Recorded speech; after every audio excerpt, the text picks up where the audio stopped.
ଆଜି ଆମେ ଜଣେ ସେଲିବ୍ରିଟି ସ୍ପୋର୍ଟସ୍ ପର୍ସନ୍ କ୍ରିକେଟର ତାଙ୍କର ଚାର୍ଟ ଆନାଲିସିସ୍ କରିବା ଜନ୍ମ ତାରିଖକୁ ନେଇକି, ଯାହାଙ୍କ ନାମରେ ରହିଛି 29ଟି ଟେଷ୍ଟ ଶତକ, 50ଟି ଓଡିଆଇ ଶତକ, 13,000 ଫାଷ୍ଟେଷ୍ଟ ରନ୍ କରିବା ରେକର୍ଡରେ ସେ ଅଧିକାରୀ ଏବଂ ଯାହାର ଓଡିଆଇ ରନ୍ ଏଭାରେଜ ହେଉଛି 58.34 ରନ୍।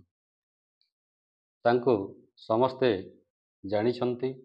ସିଏ ଆଉ କେହି ନୁହନ୍ତି, ୟଙ୍ଗ ଜେନେରେସନ୍ ସବୁ କ୍ରିକେଟରଙ୍କ ହୃଦୟରେ ରାଜ କରୁଥିବା ବ୍ୟକ୍ତି, young Indian cricketer run machine, ୱାର୍ଲଡର ରନ୍ ମେସିନ୍ କ୍ରିକେଟରେ କୁହାଯାଏ ତାଙ୍କୁ। ଅନେକ ରେକର୍ଡର ସେ ଅଧିକାରୀ। ତାଙ୍କୁ ବୋଲରମାନେ ଡରୁଥାନ୍ତି ବୋଲିଂ କରିବାକୁ। ତାଙ୍କର ଜନ୍ମ ଖାଲି ରେକର୍ଡ ଏବଂ ରେକର୍ଡ କରିବାକୁ। ଆପଣମାନେ ଅନୁମାନ କରିସାରିଥିବେ ଯାହା ବିଷୟରେ ମୁଁ କହୁଛି। ସିଏ ଅନ୍ୟ କେହି ନୁହନ୍ତି, ସିଏ ହେଲେ କିଙ୍ଗ କୋହଲି, ବିରାଟ କୋହଲି।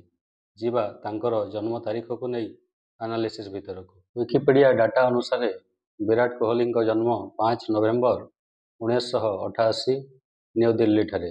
ବିରାଟ କୋହଲିଙ୍କ ଜନ୍ମ ତାରିଖକୁ ନେଇକି ଯଦି ଆମେ ଚାର୍ଟ ଦେଖିବା, ତେବେ ତାଙ୍କର ମଙ୍ଗଳ ରହିଛି 12 ନମ୍ବର ରାଶି ମୀନ ରାଶି ସହିତ, ଯାହାର ଲର୍ଡ ହେଲା ଜୁପିଟର ବା ବୃହସ୍ପତି, ଏବଂ ଶନି ରହିଛି 9 ନମ୍ବର ରାଶିରେ ଧନୁ ରାଶିରେ, ଯାହାର ଲର୍ଡ ମଧ୍ୟ ଜୁପିଟର ବା ବୃହସ୍ପତି।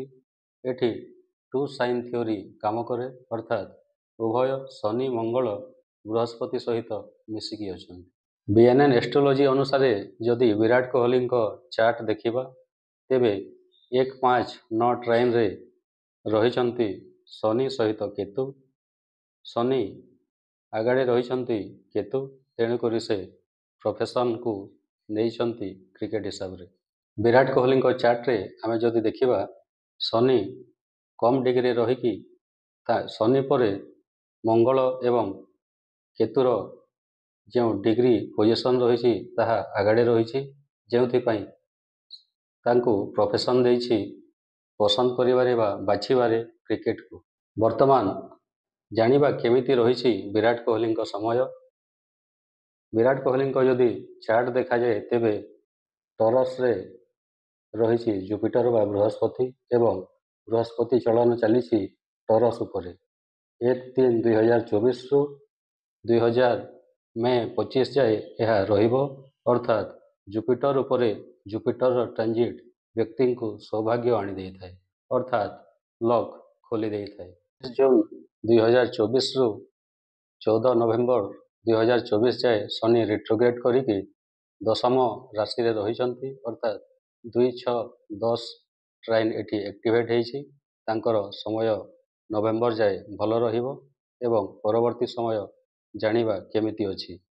ବିରାଟ କୋହଲିଙ୍କ ଯଦି ଆମେ 3-7-11 ଟ୍ରାଇନ୍ ଦେଖିବା BNN ଏଷ୍ଟ୍ରୋଲୋଜି ହିସାବରେ, ତେବେ ଶନି, ରାହୁ ଏବଂ ବୁଧ, ରବି ବା ସୂର୍ଯ୍ୟ ପୋଜିସନିଂ ନେଇଛନ୍ତି, ଯେଉଁଟାକି ସେଲେବ୍ରେସନର ଗୋଟିଏ ମୌକା ଦେଇଥାଏ ବ୍ୟକ୍ତିଙ୍କୁ।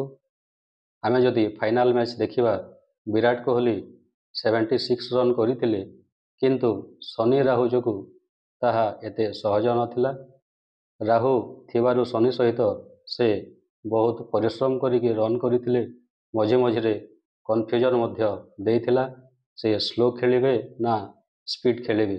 ପରିସ୍ଥିତି ଅନୁଯାୟୀ ସେ ପରେ ଭଲ ରନ୍ ସ୍କୋର କରିଥିଲେ।